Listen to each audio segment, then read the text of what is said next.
कोई फर्क नहीं पड़ता और वो तो मस्त मजे से सो रहा होता है। फिर एक दिन गलती से शंकर उस समोसे के मसाले को सब्जी समझकर रोटी के साथ खा लेता है और उसकी भी तबीयत हद से ज्यादा खराब हो जाती है। अरे उदय, उदय बेटा, उदय, मुझे अस्पताल ले चलो उदय बेटा, उदय। हाँ पापा, क्या क्या हुआ है आपको? पापा, पापा चलिए, मैं अभी ले चलता हूँ आपको। आप घबराइए मत, मैं हूं ना।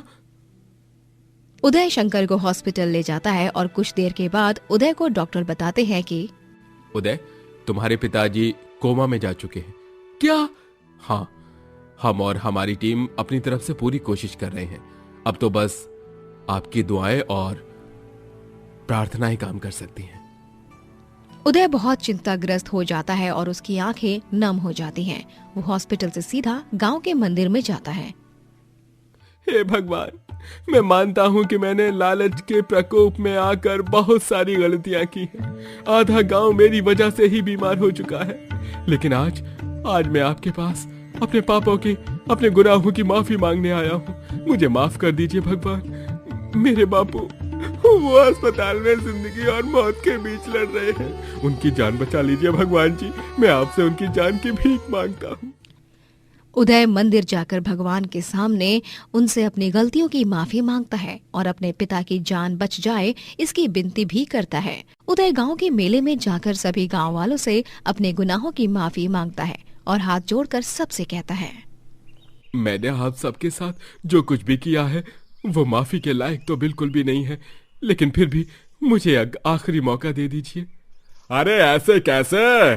तो जैसे हैवानों को हम आखिरी मौका दे दें? रुक जा, अभी तो तुझे कानून देखेगी। पुलिस में रिपोर्ट दर्ज करते हैं इसकी। चलो गांव वासियों। हाँ, चलो चलो। नहीं, ऐसा मत कीजिए। मैं आप सबसे हाथ जोड़कर विनती करता हूँ, ऐसा मत कीजिए। मेरे बापू कोमा में है। मुझे अपनी गलती का सबक मिल चुका है। मैं आप सबसे वादा करता हूँ कि आज के बाद मैं ऐसी कोई हरकत नहीं करूंगा जिससे दूसरों को हानि पहुंचे। मैं ईमानदारी से और पूरी निष्ठा से समोसे बेचूंगा, एकदम स्वस्थ और एकदम ताजा। बस मुझे एक आखिरी मौका दे दो। मुझे आखिरी मौका दे दो, बस एक आखिरी मौका। उदय गांववासियों के सामने बिलक बिलक कर रोता है और वो शंकर के हालात को देखकर गंभीर चिंता में होता है। ये देख गांव वाले उसे माफ कर देते हैं और एक आखिरी मौका देने के लिए राजी हो जाते हैं। अरे घबराओ मत उदय, शंकर काका को कुछ नहीं होगा और वो सही सलामत हो जाएंगे। हम सब तुम्हारे साथ हैं उदय, रो मत। शंकर काका की तबीयत फिर से चंगी हो जाएगी। पूरा गांव एक साथ मिलकर शंकर के लिए प्रार्थना करता है और अगले 12 घंटों के बाद शंकर कोमा से बाहर आ जाता है और अब एकदम सही सलामत हो जाता है। उदय अपने पिता से मिलकर बहुत रोता है और तभी शंकर कहता है, क्यों? अब समझ आया मोल अपनों को खोने का। जो तू सबके साथ कर रहा था वो तेरे साथ ही हुआ। हाँ बापू, मैं समझ गया। मुझे माफ कर दीजिए। मैं बहुत गलत था जो आपकी चेतावनी को टालता गया। मुझे माफ कर दो बापू। लेकिन मैं अब से बिना किसी लालच के समोसा बेचूंगा। मैंने सभी गांव वासियों से माफी भी मांग ली है। अरे चलो, अच्छी बात है। सेहज पके से मीठा होए, देर से ही सही, लेकिन तुम्हारी अकल तो ठिकाने आई। उदय अब पूरी ईमानदारी और लगन से समोसे बेचने लगता है और इतने स्वादिष्ट समोसे बनाता है कि सभी गांव वालों को उसके हाथ के बने समोसे बहुत पसंद आते हैं। वाह वाह, देखो उदय, बिना किसी लालच के तुमने कितने अच्छे समोसे बनाए हैं। अरे वाकई में लालच एक बहुत ही बुरी बला है।